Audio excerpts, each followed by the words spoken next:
दिनों तक रोए। अल्लाह करे उम्मती भी कभी कभी हुजूर की याद में रोए। एक तो ये हमारी महफिलें हैं ना जिनमें मजबूर कर देता है ख़तीब वाइज नात खां, तो मजबूरन भी सुभान अल्लाह कहनी पड़ती है। काश कभी घर में बैठे बैठे भी दिल करे और हम किसी नात खां के दरवाजे पे स्पेशल जाके दस्तक दें और उसे कहें दिल बड़ा परेशान है, मदीने वाले की कोई नात तो सुना। कभी ऐसा भी हो ना कि घर में पैसे ना मिलने पे तो टेंशन होती है और कोई मुकदमा आ जाए तो परेशानी होती है, लड़ाई हो जाए तो होती है। कभी यूं भी तो हो ना रात को अब्बा जी रो रहे हो बिस्तर पे और बड़ा रो रहे हो और तड़प के रो रहे हो, बच्चे आके अम्मा से पूछें क्या मसला है हमारे अब्बा को, कोई परेशानी है, कोई डॉक्टर को बुलाएं, कोई दुख है। अम्मा कहती है जाओ तुम्हारे वाली बात नहीं। बच्चे इसरार करके कहते हैं नहीं अम्मा बता तो सही मसला क्या है। तो अम्मा ठंडी आह भर के कहती है पुत्र तुम्हारे बाप को ना नबी पाक का मदीना याद आता है, जिन्नू वेख के ठरदियां अखियां ने ते जिन्नू वेख के ठरदा सीना है। रब्बा तेरी सारी खुदाई च एक ही ते शहर मदीना है। पैसे जितने आगे जी इन्ने ही बड़े ने उन्ना सुटियो थोड़ी मेहरबानी। असी किड्डी समझदार कौम आ, पहले आप ही खिलारी देने फिर आप ही इकट्ठी करी देने। कैसी बात है। गौस पाक की महफिल में लोग बंदे गिनते थे, तौबा किस किस ने की। हमारी महफिलों में लोग नोट गिनते हैं और स्पेशल बंदे रखे हुए नोट गिनने के लिए। बस करें यार, छोड़ दें, बड़ा हो गया ये काम हमारी। सुने जी सुने, अल्लाह खुश रखे, अल्लाह आपको खुश रखे। और मेरे भाई अल्लाह जज़ात सुने, हमें जो कुछ दीन ने दे दिया है वो हमारी औकात से पहले ही बड़ा ज़्यादा है। तो ये नोट छोड़ तो ये तो बात ही पीछे रह गई है। सानू तख्त हज़ारे दी लोड़ की है, नाले की लगे शहर बमोल दे नाल असी अपनी बाल के सेकने आ, सानू की लगे किसी और दे नाल। ये छोड़ दें ये काम, ये कोई इतना मुनासिब नहीं लगता। अल्लाह जज़ाए खैर दे। आप तवज्जो करें क्या अर्ज़ कर रहा हूँ। तो शदीद हुजूर सैयद आलम सल्लल्लाहु अलैहि वसल्लम रो रहे हैं आजमाइश में। उम्मत की आजमाइश को देखकर हुजूर रो रहे हैं कि उम्मत आजमाइश में। हज़रत जिब्रील ने जाके अर्ज़ की या रसूलल्लाह वो जो ख़ास हसासियत है ना हुजूर की तबीयत में उम्मत के हक़ में, उसके लिए हुजूर रो रहे हैं। तो रब करीम ने क्या पैगाम दिया, कहा कह दो महबूब से जाके वाला सौफ युती का रब्बु का फतरदा, महबूब रब आपको इतना देगा कि आप अपने रब से राज़ी हो जाएंगे, राज़ी किया जाएगा उम्मत के हक़ में। और हुजूर फरमाने लगे जब तक सारी उम्मत जन्नत में नहीं जाएगी मैंने राज़ी नहीं होना। हुजूर का ये रिश्ता हसासियत, चूँकि हमारे पास तो अब हम बाज़ दफ़ा लगता है कि ज़्यादा आलिम हो गए लोग,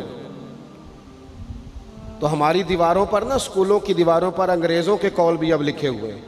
तो कई दफ़ा पूछने को दिल करता है इंतज़ामिया से कि हदीसें सारी याद हो गई हैं बच्चों को, जो तुम्हें अब कौलों की ज़रूरत पड़ गई वो भी गैरों के अकवाल तक तुम आ गए हो। इस कौम को तुमने हुजूर के फरामीन सारे सुना लिए। ओ खुदा के बंदो, हुजूर ने तो इतना हसास करके ये रिश्ता बताया है कि बारीक बारीक नुक्ते भी समझाए। ये काम ना करना दोज़ख में चले जाओगे, ये काम करना तुम्हारा फ़ायदा। एक एक बात खोल के बयान की। उम्मत के पास टाइम ही नहीं है हदीसें पढ़ने का, वक्त ही नहीं है। हमारा तो मिजाज बन गया नुक्ते सुनने सुनाने का। नुक्ते वो हमारा नकीबे महफिल स्टेज पे भाग के उधर जाता है, फिर भाग के इधर आ जाता है। वो क्यों लगा, कहता मैं जुमला देने लगा। ओ खुदा के बंदे तू जुमला रहन देखा, तू कोई आयत दे, तू कोई हदीस पाक पढ़। वो फिर वो बाज़ों का मैं तो चूँकि कमज़ोर सा बंदा हूँ, तो वो जब 50 को दफ़ा कहते हैं ना तैयार हो जो जुमला देने लगा, तो ऐसे लगता है जुमला नहीं आएगा कोई एटम बम भी आएगा। भाई तू दे दे जो तूने देना, इतना परेशान तो किस बात का हो गया। और फिर सारे कह रहे हैं जितने आए, नकीब नात खां खतीब सब कह रहे हैं सारा कुरान हुजूर की तारीफ़ है। तो फिर पढ़ना चाह रहा है तू भी, तू पढ़, कोई भी नहीं रहा, कह ही जा रहा है। अपनी ज़िंदगी के अंदर हुजूर ने जो हमें असबाक दिए, जुमे वाले दिन टाइम पे मस्जिद जाया करो। मौलवी नकम्मा भी हो ना मेरी तरह का, आप वक्त पे जाएंगे तो वो जल्द तैयारी शुरू कर देगा। आप आखिरी 10 मिनट जाते हैं तो वो क्या मौलाना दीवारों को तकरीर सुनाए। तैयारी करें, हुजूर के फरामीन सुने। और नबी पाक सल्लल्लाहु अलैहि वसल्लम ने जहाँ जहाँ हमें असबाक पढ़ाए हैं वो उस रिश्ते की हसासियत को देखें। چونکہ حضور نے بڑا حساس رشتہ بنایا امت سے، تو پھر امت کے دل بھی حضور کے حق میں بڑے حساس ہیں۔ اپنے مزاج کے لحاظ سے نا نرم طبیعت کے آدمی حضرت صدیق اکبر۔ کچھ لوگ نرم ہوتے ہیں نا بیچارے، جو گیا مان لی، جو گیا مان لی، ان کو لوگ تنگ بھی بڑا کرتے ہیں۔ یہ بھی میں آپ کو بتا رہا ہوں۔ وہ جس بندے کا پتہ ہوتا ہے نا کہ جناب اس کے پاس گئے تو یہ اکثر تارے شاٹ بھی رہتی ہیں، تو وہاں ذرا جاتے بھی لوگ تھوڑی احتیاط کرتے ہیں۔ حضرت ابو بکر صدیق طبعاً نرم طبیعت کے تھے، کشادہ روئی، خندہ پیشانی مزاج کا حصہ تھا۔ وہ دیر تک صبر کرنے کے عادی تھے، لیکن ایک دن ان کے والد آئے جناب ابو قحافہ رضی اللہ تعالیٰ عنہ، بعد میں انہوں نے کلمہ پڑھا۔ وہ ایک دن حضور کی بارگاہ میں شکایت لے کے آئے۔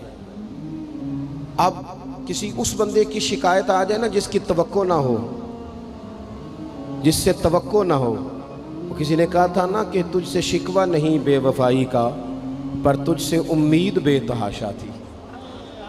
تیرے اوپر امیدیں بڑی تھیں، تو نے یہ جو کام کیا نا یہ تھوڑا عجیب لگا ہے، تجھے نہیں کرنا چاہیے تھا۔ کوئی اور کر دیتا تو چلو بات اتنی سخت نہیں تھی، تجھے نہیں کرنی چاہیے تھی، تیری بنتی نہیں تھی۔ حضرت صدیق اکبر طبی طور پر نرم آدمی، لیکن ان کے والد آئے حضور کی بارگاہ میں، اور بزرگ ہیں اور نابینا ہیں اور لاٹھی تھامے ہو، اور انہوں نے بڑی عجیب بات کی، کہا یا رسول اللہ حد ہو گئی، آج تو ابو بکر صدیق نے مجھے تھپڑ مارا ہے، تھپڑ مارا ہے۔ یہ ابھی وہ مسلمان نہیں تھے، شکایت آئی، کریم محبوب علیہ السلام کے گرد جتنے لوگ کھڑے تھے محو حیرت ہو گئے کہ ابو بکر صدیق یہ کام کریں گے۔ حضور نے فرمایا بلاؤ نا جناب صدیق کو، حاضر بارگاہ ہو گئے، ہاتھ باندھے، نظر جھکائی ہے۔ حضور نے فرمایا ابو بکر لوگوں کو تو یقین ہی نہیں آ رہا، تم نے تھپڑ مارا باپ کو؟ خاموش کھڑے، خاموش۔ کریم نے فرمایا ابو بکر سن رہے ہو میں نے کیا کہا، باپ کو مارا ہے؟ چپ کھڑے۔ تیسری دفعہ حضور نے فرمایا بولتے کیوں نہیں؟ انہوں نے نا گردن اٹھائی، آنسو ٹپ ٹپ داڑھی پہ گر رہے، رو کے عرض کرنے لگے یا رسول اللہ باپ سے کہیں خنجر لے کے میرا گلا کاٹ دے، میں سی نہیں کروں گا، پر اس نے نا آج آپ کے بارے میں بات کی ہے، آپ کی شان اقدس کے بارے میں کچا جملہ بولا ہے، آپ کے بارے میں کمزور بات کی ہے۔ یا رسول اللہ میں سارا کچھ سہ سکتا ہوں، پر آپ کا اور میرا رشتہ، حضور آپ کی اور میری بات، تن تندور تے ہڈیاں بالن، اسی ہاواں نال تپایا، کپ کپ مکیاں پیڑے کیتے، اتوں عشق پلیتھن لایا، تن دا سالن تے من دی ہانڈی، لون صبر دا پایا، غلام فریدہ میں ساری تیری، تینوں وجہ یقین نہیں آیا؟ فرمانے لگے، عرض کرنے لگے یا رسول اللہ صلی اللہ علیہ وسلم انہوں نے آپ کے بارے میں بات کی ہے، شکر کرے میرے ہاتھ میں تلوار نہیں تھی، ورنہ میں باپ کا سر کاٹ دیتا، اس لیے کہ ہر چیز برداشت ہے، محبوب کی شان کے بارے میں کوئی بات کرے یہ امت کو برداشت نہیں ہوتی، ہم یہ کیسے قبول کریں، کیسے اس بات کو قبول کریں؟ عزیز بھائی اس رشتے میں حساسیت، آپ دیکھیں صحابہ نا اس حساسیت، اور صرف ناموس رسالت کے مسئلے میں نہیں، ہر مسئلے میں وہ حضور کے حق میں حساس